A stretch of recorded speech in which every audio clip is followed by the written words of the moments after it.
Yashodanandana Vraj Janaranjana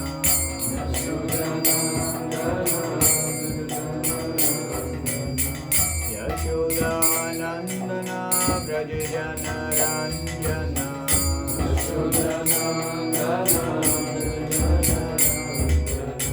Yamuna Tira Vanachari Yamuna Tira Yamuna Tira Vanachari Yamuna Tira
Bhagavatam ki jai, Jai Gaur Premanande. Om Namo Bhagavate Vasudevaya. Om Namo Bhagavate Vasudevaya. Om Namo Bhagavate Vasudevaya. Om Namo Bhagavate Vasudevaya. Om Namo Bhagavate Vasudevaya. Om Namo Bhagavate Vasudevaya. So today we are reading from Srimad Bhagavatam, 8th canto, chapter 8 entitled The Churning of the Milk Ocean, and shloka number. Last time we did 11. So 12 till 14. Yeah, because 12, 13. And on the board we have 14. Yes. So I'll do 12th and 13th and then we'll recite 14 together. So 12th is as follows. Rishaya kalpayam chakrur abhishekam yatha vidhi jaggur bhadrani gandharva natyascha nanritur jaguhu. Translation. The great sages performed the bathing ceremony of the goddess of fortune as directed in the authorized scriptures. The Gandharvas chanted all auspicious Vedic mantras, and the professional women dancers very nicely danced and sang authorized songs prescribed in the Vedas. Text 13. Megha midanga panava Mura Janaka Gomukhan Vyanadayan Shankhavenu Veenastu Mulaneshwanan. Translation. The clouds in personified form beat various types of drums known as Midangas, Pranavas, Murajas and Anakas. They also blew conch shells and bugles known as Gomukhas and played flutes and stringed instruments. The combined sound of these instruments was tumultuous. So text 14 we can read together. Tato Vishishichur Devim Shriyam Padmakaram Satim Digibha Purna Kalashai Sukta Vakya Dvijeritai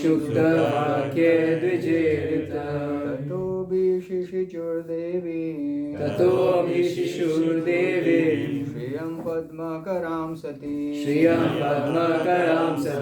Digibha Purna Kalashai Sukta Vakya Dvijeritai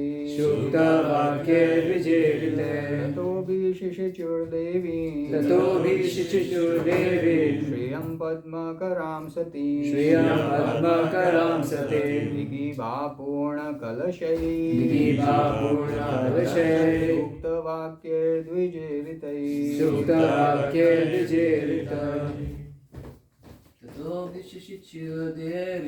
Tato Vishishichur Devim Shriyam Padmakaram Satim Digibha Purna Kalashai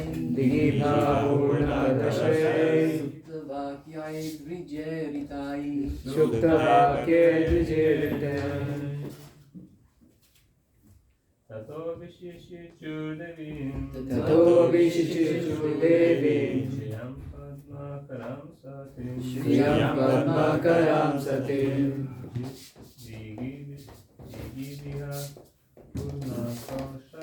Digibha Purna Kalashai Sukta Vakya Dvijeritai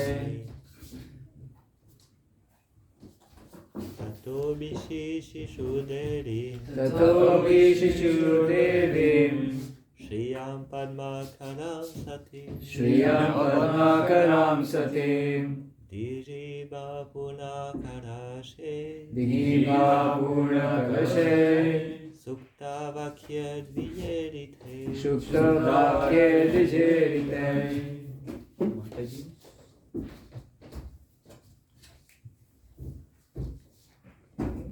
So please repeat word for word. Tataha thereafter Avishishichu for all auspicious water on the body Devim the goddess of fortune Shriyam very beautiful Padmakaram with a lotus in her hand Satim she who is most chaste not knowing anyone not knowing anyone but the Supreme Personality of Godhead. but the Supreme Personality of Godhead. Digiva, the great elephants. The great elephant, Purna Kalashai, Purna Kalashai, by completely full water jugs. by completely full water jugs. Sukta Vakyai, Shukta Vakya, with Vedic mantras. with Vedic mantras. Dvija, Dvija, by Brahmanas. by Brahmanas, Ritai, chanted. chanted. Translation and purport by His Divine Grace, His Bhaktivedanta Swami Prabhupada, Srila Prabhupada ki Jai. Jai. Translation. Thereafter, the great elephants from all the directions carried big water jugs full of Ganges water and bathed the goddess of fortune to the accompaniment of Vedic mantras chanted by learned Brahmanas. While thus being bathed, the goddess of fortune maintained her original style with a lotus flower in her hand, and she appeared very beautiful. The goddess of fortune is the most chaste, for she does not know anyone but the Supreme Personality of Godhead. Purport. The goddess of fortune, Lakshmi, is described in this verse as Shriyam, which means that she has 6 opulences: wealth, strength, influence, beauty, knowledge, and renunciation.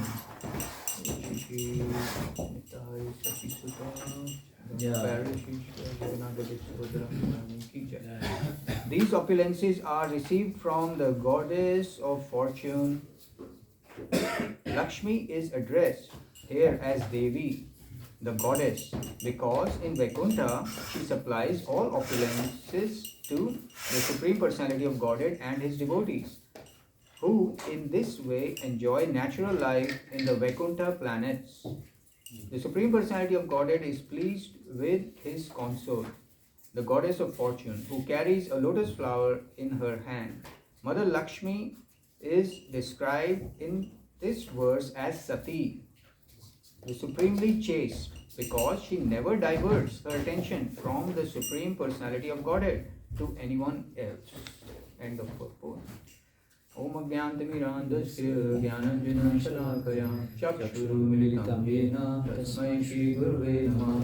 Jai Shri Krishna Chaitanya Prabhu Nityananda Shri Advaita Gadadhara Srivasadi Gaur Bhaktivinoda. Hare Krishna Krishna Krishna Hare Hare Hare Rama Rama Rama Hare Hare. Tato Bishi Churdevim Shriyam Padmakarim Satim Digi Va Purna Kalashai Sukta Vakya Vijayvitai. Thereafter, the great elephants from all the directions carried big water jugs full of Ganges water and bathed the goddess of fortune to the accompaniment of Vedic mantras chanted by learned Brahmanas. While thus being bathed, the goddess of fortune maintained her original style with a lotus flower in her hand, and she appeared very beautiful. The goddess of fortune is the most chaste, for she does not know anyone but the Supreme Personality of Godhead. Hare Krishna. So I was asked to give class on a very short notice, so I hope I can do justice to the deities and to Bhagavatam and to this chapter. And fortunately, just a few months back, I was hearing lectures on this section of Srimad Bhagavatam. There's one devotee, his name is His Grace Hari Leela Prabhu. He's a Bhakti, Mayapur Institute teacher. So I was attending a course in Chandigarh, northern India. So he was teaching this chapter. So it's Bhakti Vedanta course. So fortunately, we are doing this section at the moment. So I've heard few things just recently. So let's see what comes up in my mind. So there's lots in Prabhupada's purports as well. So here we see in the churning of the milk ocean, so many amazing things are coming up. And Maharaj was also mentioning all these things which are coming up. We can see how in our bhakti life, when we perform service, we associate with devotees. we perform various limbs of bhakti, and we see these amazing things come up. But initially, as you know, uh, poison also came when they churned. Um, Demigods and demons, they took the big snake Vasuki as a rope. Um, if you see, just recently we had Kartik month, Damodar Leela. So this churning, how it happens, the mother Yashoda was also churning yogurt to get butter.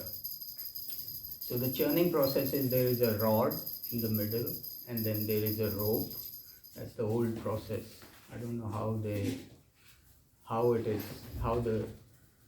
center rod stays. I don't know exact mechanism, I can't remember. But anyway, somehow the rod stays there and then you churn with the rope, and then from the yogurt butter comes. And in this case, they are churning a big ocean of milk, and so many things are coming up.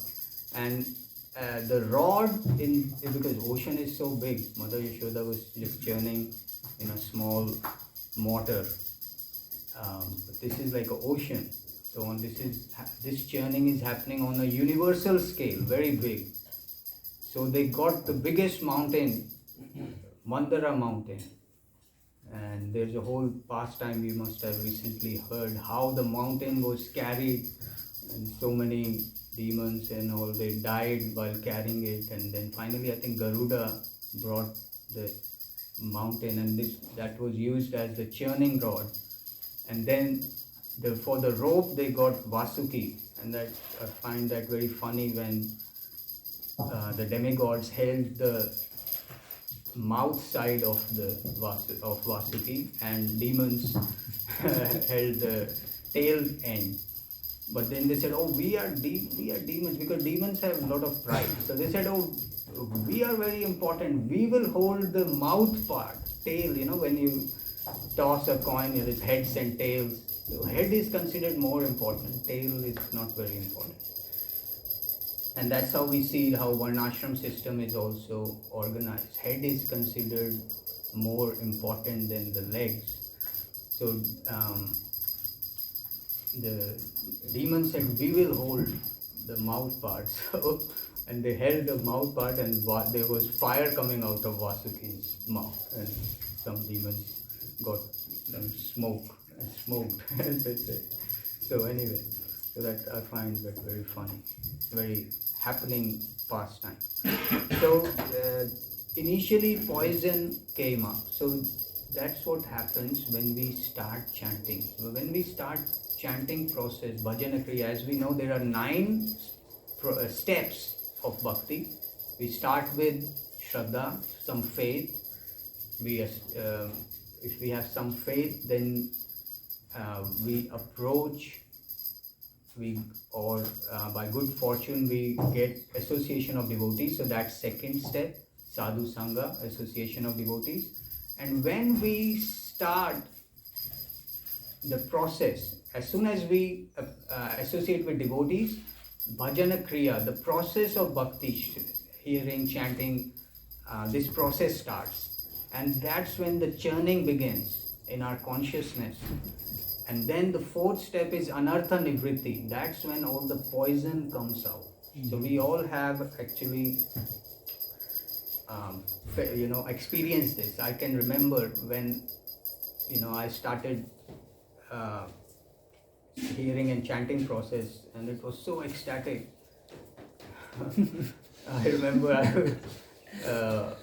actually I had not danced in my life before coming to bhakti. I was very shy, and I'm still shy, but then one time we went to a retreat. I was very new.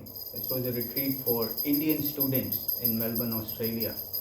So there I went, I was very new, someone invited me, and the retreat was being headed by His Holiness Devamrita Maharaj. So it was winters, just like now we have winters, but in Australia seasons are opposite to northern hemisphere, because it's southern hemisphere. So that was around May, in May of probably 2005. So we were having this retreat, and in winter they thought on the last day we'll have a bonfire, like a big fire. They collected so many broken branches of trees and they lit up a very big fire, and they did a kirtan around that, dancing. So that was the first time I remember I danced. I mean, I may have danced a little bit in home, not publicly, but this was like publicly, and they were dancing. I thought this is very good. This is like holy name, and these are devotees, nice people. Because I used to think back in India, probably at that time, that this dancing, going to discotheques, that's what you call, or bars or pubs, and dance there, that's very degraded. It's not a very reputable thing. So I used to think like that. That's why I was very shy. So I never went with friends and danced like that publicly. But here I saw these devotees are dancing. I said, this is good. And everyone was doing, so I also just joined the queue. And they were circling. But then it all ended and they stopped, but I continued. I was like, this first time, this is ecstatic.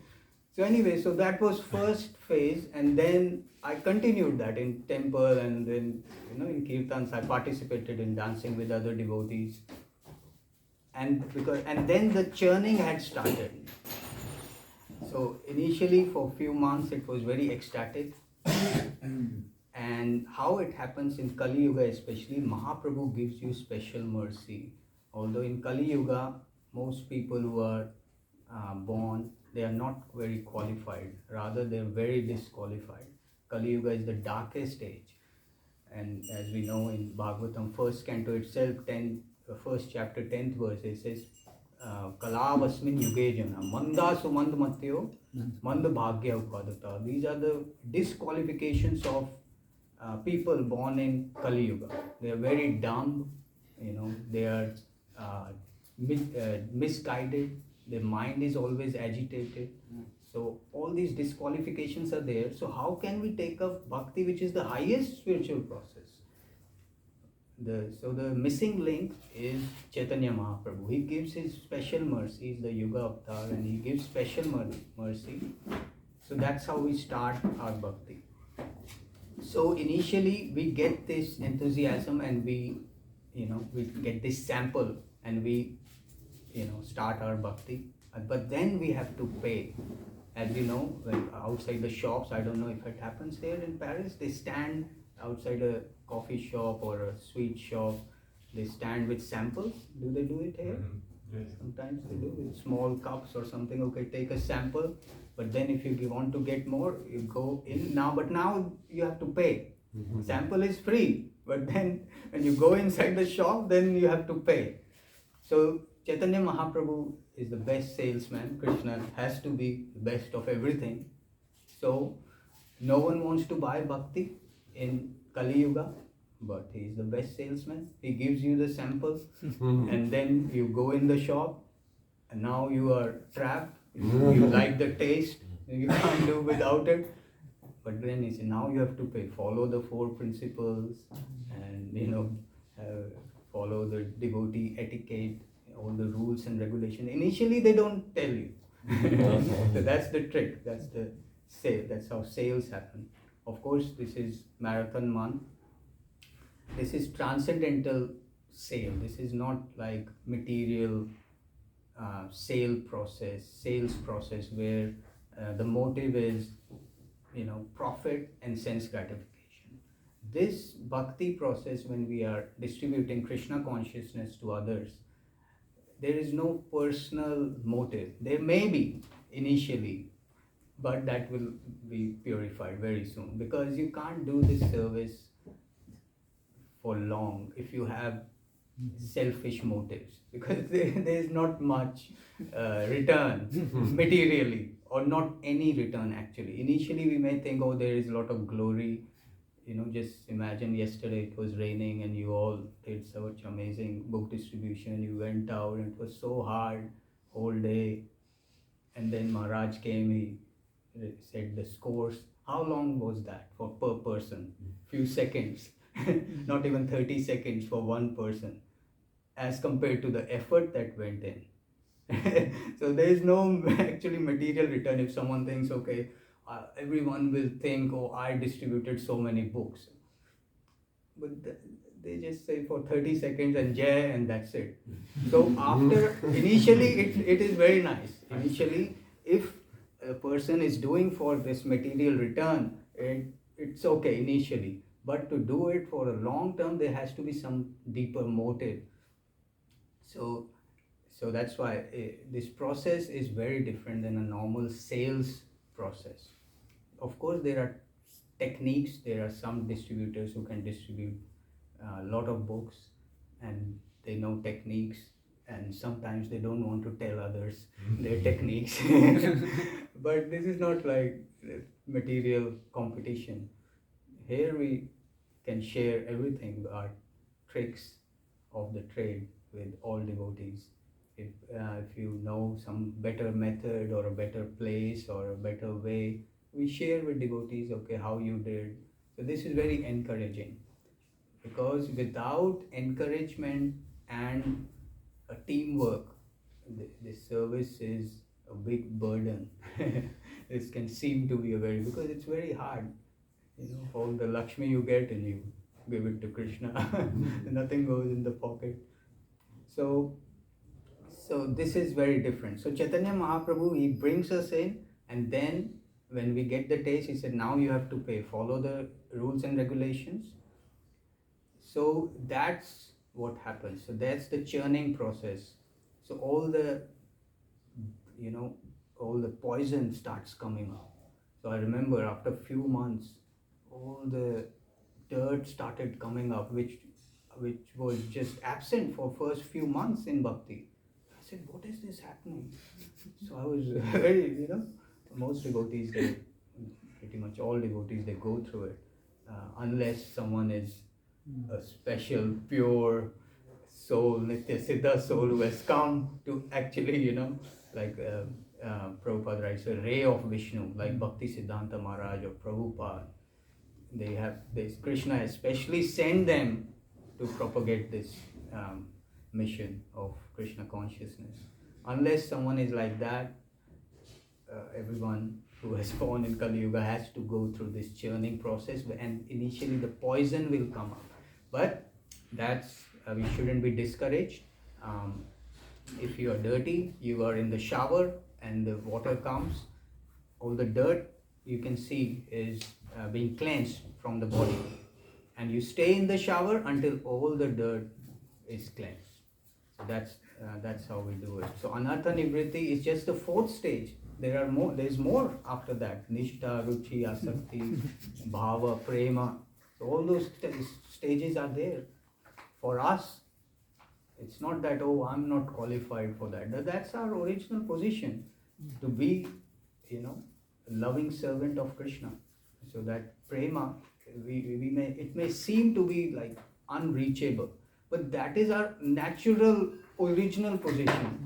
So we shouldn't think, Maya will make us think that Prema, you can't do it. You are a Kali Yuga resident. So just continue these Kali Yuga activities. No need to work hard towards purification. So this is Maya's proposals, but we reject those proposals. We say no, however hard it is, I'll go through the purification process, this churning process, because then these amazing things will come out. And after that, you see such amazing things were coming out. So now Lakshmi Devi, has appeared, and so these verses that we read today, 12 till 14, we have description how Lakshmi Devi, goddess of fortune, was welcomed. So here all the Gandharvas, they chanted all the Vedic mantras, and the Apsaras, they danced. So there was a very good welcome, and they sang authorized, prescribed songs in the Vedas. So this was all proper reception of Lakshmi Devi. And this is also very important for us, because Krishna's energy is not different from Krishna. This is our problem. Our problem, how we have come to this material world, because we want to enjoy Krishna's energy separate from Krishna. That is why we are here. So in India we have big Lakshmi Puja festival, right? Lakshmi Puja comes around Diwali time. So recently we had Lakshmi Puja. So they worship Lakshmi separate from Narayan. So that is the problem. Ganesh. Huh? Lakshmi Ganesh. Ganesh. Lakshmi, Ganesh, Saraswati, they worship them separately, and there is no Narayan there. So this is a big problem. This is a mentality of Ravana. Ravana wanted Sita. He didn't want Ram. He kidnapped Sita. And that was the reason for his end, basically. He got in big trouble. So if we act like Ravana, we want Sita and not Ram, then that's the problem. So that's why all our energy, all our resources, our consciousness has to be fully surrendered to Krishna. And this is the 14th verse. Prabhupada actually gives different explanation of different words in relation to Lakshmi Devi. So one word is Sati, the supremely chaste, because she never diverts her attention from the Supreme Personality of Godhead. And that's how a devotee should be. We shouldn't divert our attention from Krishna. It seems, Bhakti seems to be very boring. In the materially conditioned stage, it seems to be boring. It's the same mantra we chant, 3 words, every day same mantra, and same deities, same 3 altars, same devotees, it's a small, just those same devotees. So this is again Maya's proposals. This is very boring. You deserve better. You deserve better in this wide world of opportunities. Why are you stuck here with these few handful of devotees? Every day same devotees, same names are recited, and they say Jai, same couple of devotees on the top, similar, results, and it seems to be like same old, same thing. That's our material mentality. Because we have been in material world for a long time, Bhaktivinoda Thakur says, Anadi karma phale padi bhavarnava jale. Anadi karma means from long time. Recently, with devotees, we had this discussion. Devotees have questioned about what does Nitya Baddha means. Nitya Mukta is easier to understand. Nitya Siddha means who is eternally liberated, like Prabhupada. Never forget Krishna. A person who never forgets Krishna. So that's easier to understand. Okay, he came to this world but never forgot Krishna. Like the easier concept. Nitya Baddha, eternally bound. That's a bit difficult, eternally conditioned. How to understand that? So we had a very good discussion with devotees.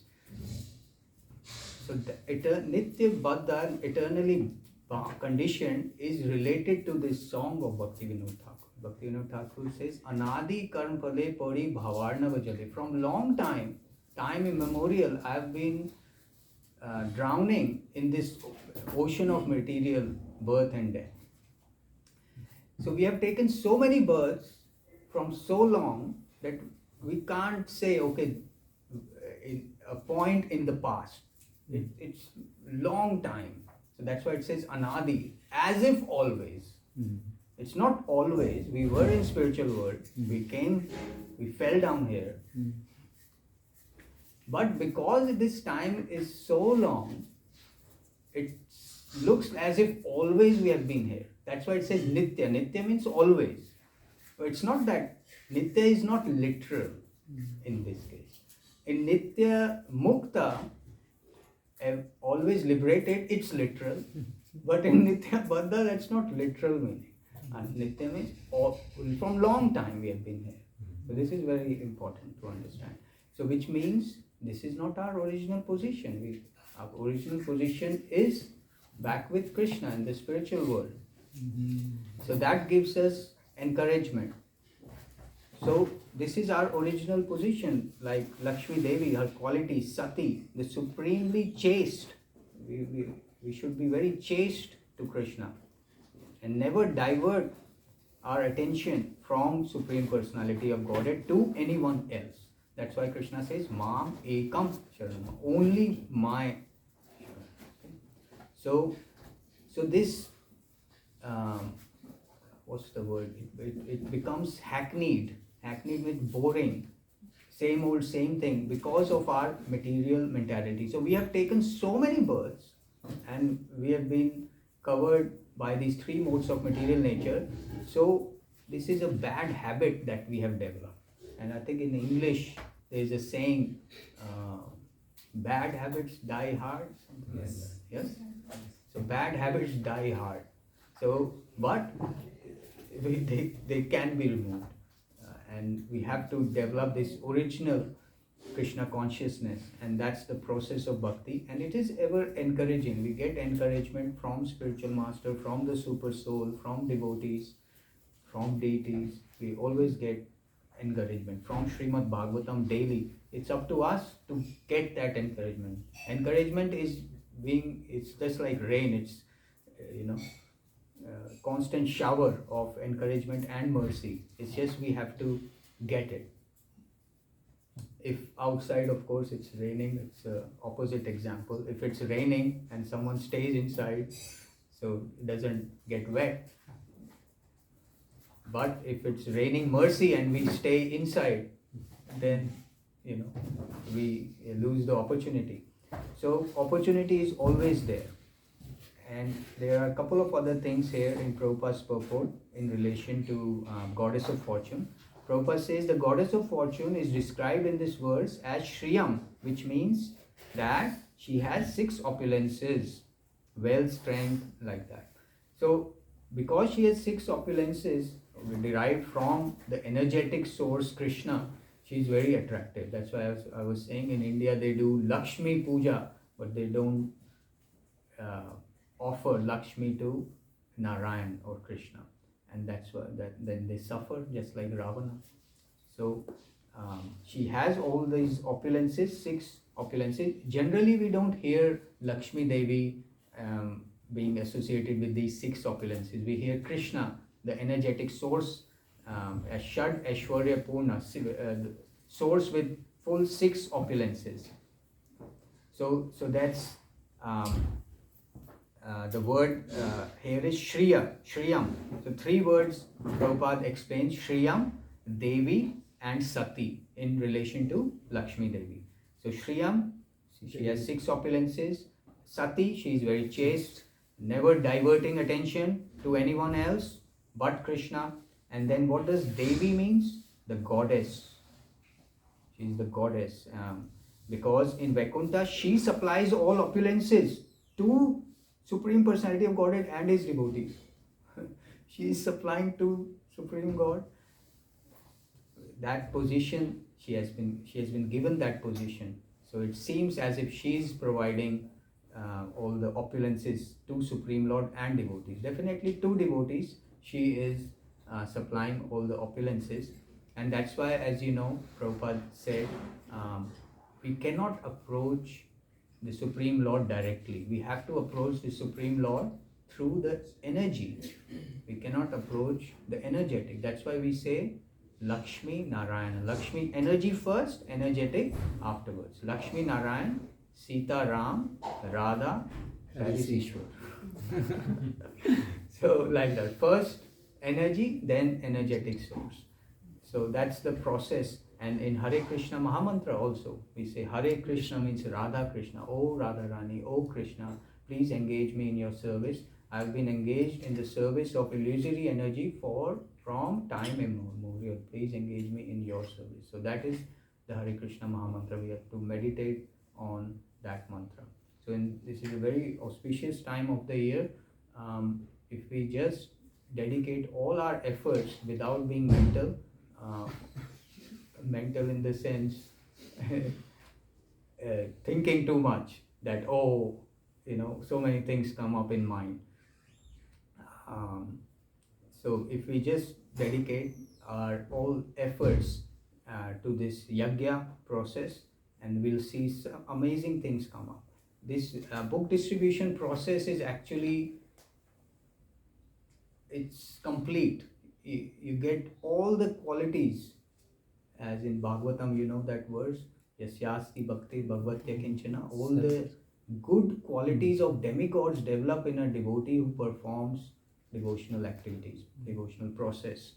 So this Sankirtan process is, in itself, it's complete.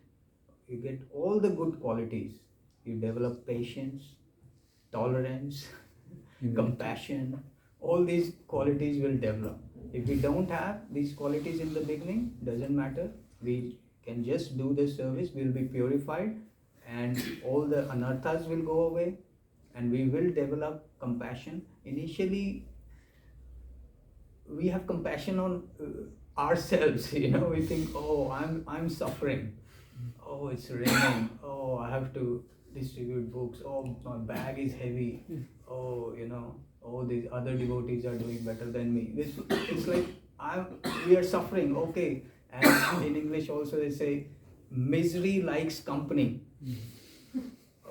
Okay, I'm suffering. Oh, you come, let's go for book distribution because I'll suffer. Let's go together and suffer.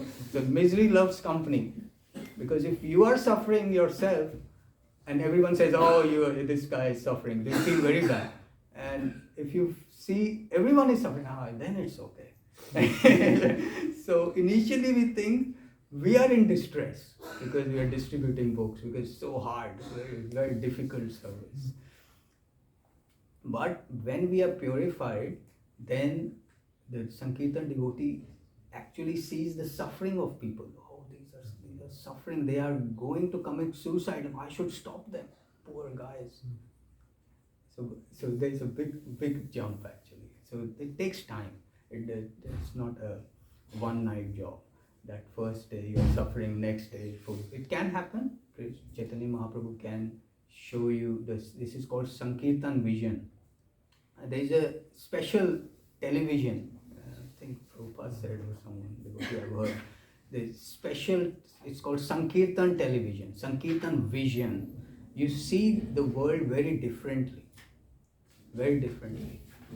And I think one time in one of the marathons, I had very good health. I was probably doing, I think that's the most I've done in a marathon. Probably I was doing like 7 hours or something. So when you do it for a long time, then you get a special vision also. So I remember one day, I don't remember like every day happening, but one day I was standing on a busy street, and I could see so many people, heaps of people going, and I just somehow this thought came that these people are like flies going into the fire, like that. I was trying to stop as many as possible. Only one time I can remember distinctly this happened. So this, like, sometimes Chaitanya Mahaprabhu gives you this special Sankirtan vision, and with practice this becomes like a constant state of consciousness with senior devotees like His Holiness Jananand Maharaj and all these Vaishnavas. They are constantly, they have that vision.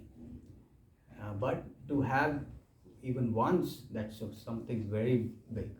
It's very big. So we should thank Mahaprabhu and Krishna for giving that vision. But just imagine if when that constant feeling, mentality, attitude comes, how great it would be. So a devotee is para dukkha dukhi, is always very sad, because in material world everyone is suffering. So an advanced devotee is actually always very sad. But then how do you see them ecstatic also? This is a very strange thing. Contradictions are resolved in Krishna consciousness. So So if a devotee is very advanced in consciousness and he's seeing everyone suffer, so he should be very sad all the time and crying all the time. Oh, people are suffering. Prahlad Maharaj says that Mahamrita Magna Chitta Shoche Tato Vimukha Chetasa. He's very sad also, but he's also happy because he is in Mahamrita. He's thinking, he's remembering Krishna, so he's very ecstatic. But when he sees people suffering, he's sad. So both of these things exist simultaneously. So we are sad to see people in distress and we try our best to help them, and we perform our bhakti, daily sadhana, and we are very happy about that also. Vaisheshika Prabhu, a great book distributor and a teacher of book distribution, and he has his different ironclad laws of book distribution, and there I think 7 laws of book distribution. Something I forgot the whole thing, but there it's right at the top is the sadhana. If the sadhana is not strong, hearing, chanting, it's very difficult to give the mercy if we are not getting the mercy. We can only give what we are getting. And this is like a circle. More we give, more we get, and more we are getting, more we will give. So this goes, if each feeds into each other. So it's almost time. Thank you very much. I'll end there. And if I see there's any questions or senior Vaishnavas are there, 2 temple presidents are very somehow I hope I did some justice. So if there's any comments by senior Vaishnavas, please.